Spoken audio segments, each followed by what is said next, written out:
Assalamualaikum warahmatullahi wabarakatuh. Perkenalkan, nama saya Putri Esa Guci. Saya dari Kampus Institut Digital Bisnis Indonesia dengan nomor NIM 20101MM0054. Saya di sini akan mempresentasikan desain organisasi.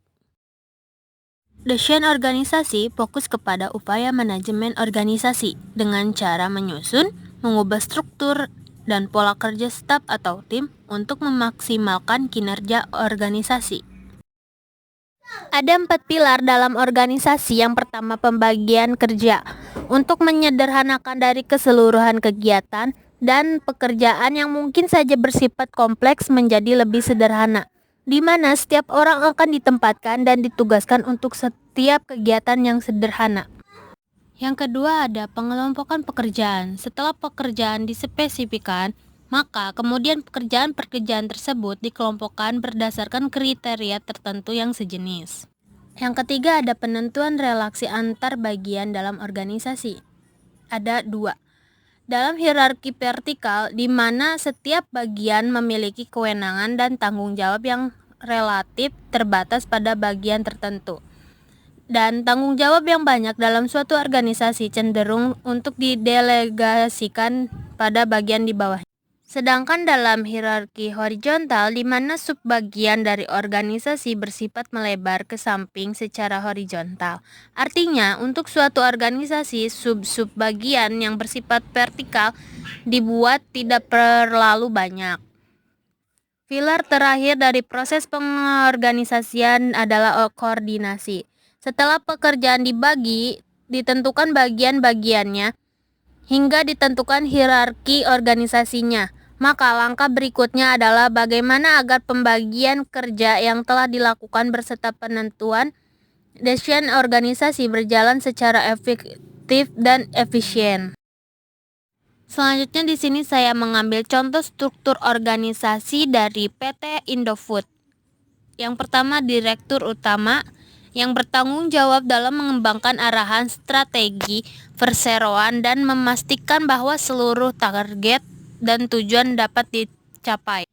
Yang kedua, direksi, bertugas untuk membantu direktur utama dalam pengelolaan usaha perseroan. Yang ketiga, ada dewan komisari yang bertugas untuk mengawasi direksi dalam menjalankan kegiatan dan mengolah perseroan. Yang keempat, ada komite audit, dibentuk dan disusun untuk memenuhi ketentuan dalam peraturan Badan Pengawasan Pasar Modal dan Lembaga Keuangan. Misi komite audit adalah membantu Dewan Komisari PT Indofood dalam menjalankan peran pengawasan dengan mengkaji laporan keuangan perseroan. Yang kelima, ada audit internal yang bertanggung jawab untuk mengevaluasi efektivitas sistem pengendalian internal Indofood, memastikan bahwa seluruh prosedur telah dilaksanakan sesuai dengan ketentuan dan tepat waktu, serta memastikan reliability informasi operasional dan keuangan serta kepatuhan atas ketentuan dan kebijakan perseroan. Keenam, ada sekretaris perusahaan yang bertugas sebagai penghubung antara perseroan dengan institusi pasar modal, pemegang saham, dan masyarakat. Ketujuh, ada manajemen operasional yang bertanggung jawab kepada direksi atas setiap kegiatan operasional perusahaan, mengkoordinasi kegiatan operasional, serta sebagai penentu kebijakan operasional.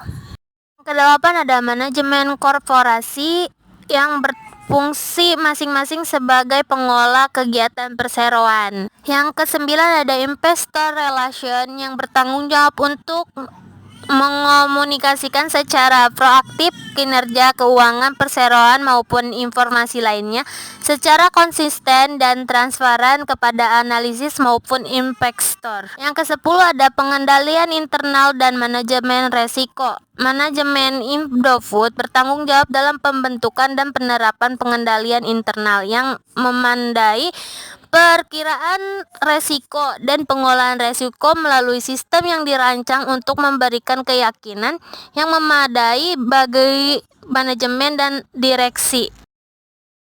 Selanjutnya ada standar operating procedure, proses bisnis PT Indofood CBP Sukses Makmur Tbk. Yang pertama itu, PT Indofood memiliki perkebunan yang bekerja sama dengan para petani untuk mengelola hasil pertanian atau perkebunan yang akan dijadikan sebagai bahan baku untuk memproduksi berbagai produk. Selanjutnya, hasil dari pertanian atau perkebunan tersebut kemudian diolah menjadi bahan baku yang siap untuk diproduksi di pabrik Indofood, sehingga menjadi produk jadi yang siap untuk dipasarkan. Di pabrik Indofood, memproduksi semua bahan baku diolah sebaik mungkin agar menjadi produk yang berkualitas tinggi. Tidak hanya terdapat kegiatan produksi, namun juga kegiatan reaction yang berfungsi untuk mengendalikan komposisi-komposisi yang digunakan dengan cara mengambil sampel secara random dan meneliti dalam sebuah ruangan laboratorium untuk memastikan bahwa produk tersebut telah layak untuk dipasarkan sebagai produk yang berkualitas. Selanjutnya, pengemasan dilakukan dalam pabrik di mana semua bahan baku yang telah diolah dan menjadi produk jadi kemudian disortir ke dalam ruangan pengemasan. Selanjutnya, tenaga kerja yang memiliki kemampuan tinggi akan mengemas produk secara cepat dan baik. Distribusi merupakan komponen utama dalam kegiatan operasional PT Indofood sebagai perusahaan Total Food Solution. Melalui jaringannya yang luas, PT Indofood menjamin pendistribusian produk ke wilayah-wilayah dilakukan secara baik dan dalam waktu sesingkat mungkin, serta ketersediaan produk-produk Indofood di hampir seluruh pelosok Nusantara. Pada tahap terakhir, produk yang telah didistribusikan dari pabrik kini telah tersedia di outlet retail serta pasar tradisional yang berada di setiap wilayah.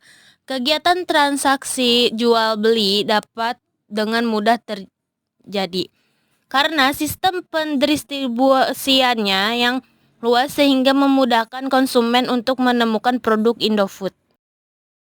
Sekian penjelasan dari saya. Wassalamualaikum warahmatullahi wabarakatuh.